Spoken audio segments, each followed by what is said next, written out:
a personas que puedan aprovecharse de sus funciones para robarle al pueblo, sobre todo en condiciones tan complicadas, es ser mucho más riguroso en el tema de los controles, en el tema del manejo de los recursos, ser mucho más contundente en el tema de las sanciones. Por cierto, es el gobierno nacional el que ha propuesto para el debate público penas mucho mayores, mucho más duras. Cadena perpetua. Sí, cadena perpetua para los casos de corrupción.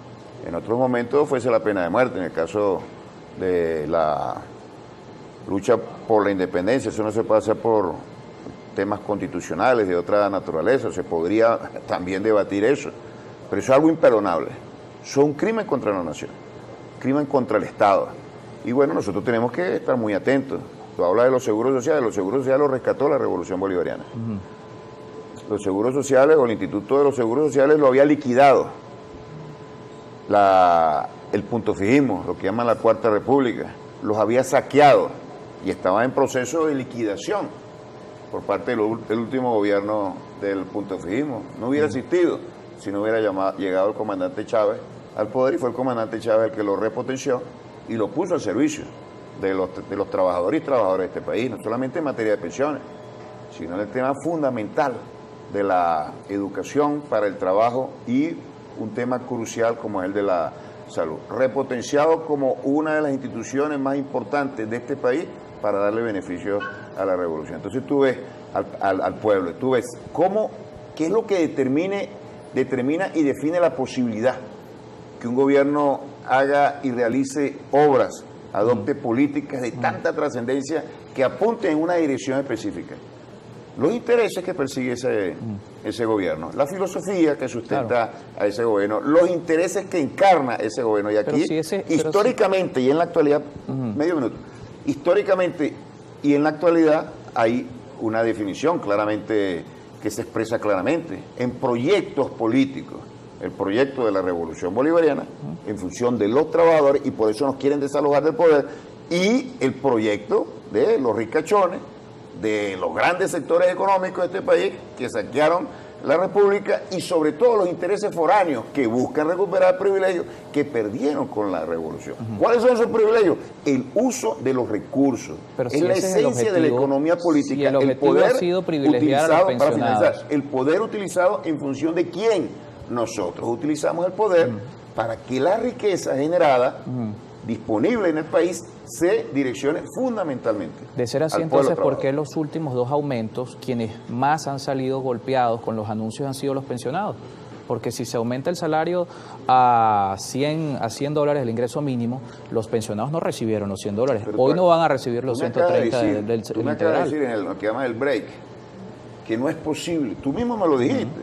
Claro. Tú mismo me lo dijiste, que no es posible aumentar los salarios.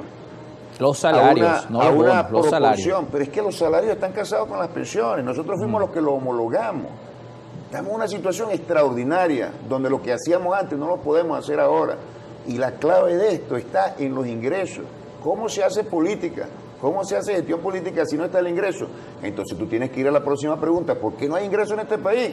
Bueno, porque la nación está siendo agredida brutalmente por el gobierno norteamericano. Ya te di la cifra, la repito, 180.000 millones de dólares hemos dejado de ingresar.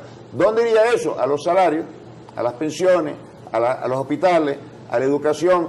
Eso se está recuperando progresivamente, por eso ahora podemos recuperar escuelas, recuperar hospitales, mejorar su dotación, aumentar los salarios, cosa que no hizo absolutamente ningún gobierno en este continente. Revisa, ¿qué gobierno aumentó los salarios en el continente? Ninguno, ni uno solo. 1 de mayo, ni uno solo lo hizo. Lo hizo el gobierno venezolano, agredido y con las sanciones más brutales que se conozcan en toda la historia de nuestro país y las mayores en el mundo.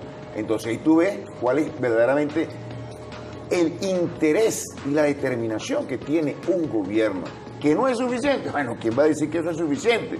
Pero lo está haciendo, y por cierto es el único gobierno que haría esto en función de los trabajadores en condiciones tan precarias y tan difíciles. La buena noticia para el país es que se viene recuperando la economía, no la va a detener ningún bloqueo, y el bloqueo sí puede ponernos obstáculos y sí puede ponernos un conjunto de restricciones, como de hecho ya la representa pero no puede detener la recuperación. Pero la gente en la calle siente esa recuperación, nos toca despedir lamentablemente. Bueno, sí la siente, hay un aumento reciente. La cifra macro puede decir que crece, hay un pero aumento no reciente de $30 que sabemos que no es suficiente, pero es un aumento al fin. Hay un aumento de 86% en lo que va de año que no es suficiente, pero es un aumento al fin. De alguna manera lo siente, y sobre todo la gente siente quién es el que le causa daño. Que es un agresor internacional con sus cómplices aquí, hombres y mujeres en el país, y hay un gobierno que a pesar de esas dificultades atiende eso, y ahora estamos discutiendo una ley precisamente para atender igualmente a los abuelitos y abuelitas que tengan pensiones. No serán las pensiones que tuvimos en el pasado, que la revolución le dio en el pasado, pero serán pensiones que se van a recuperar progresivamente. Lamentablemente no podemos dar respuesta inmediata que cumpla con todas las expectativas de nuestro pueblo, pero eso no depende del gobierno, y eso el pueblo lo comprende así. Gracias por acompañarnos. Gracias a ti, hermano. Jesús Farías con nosotros en estudio, diputado de la Asamblea Nacional y presidente de la Comisión de Finanzas y Desarrollo Económico.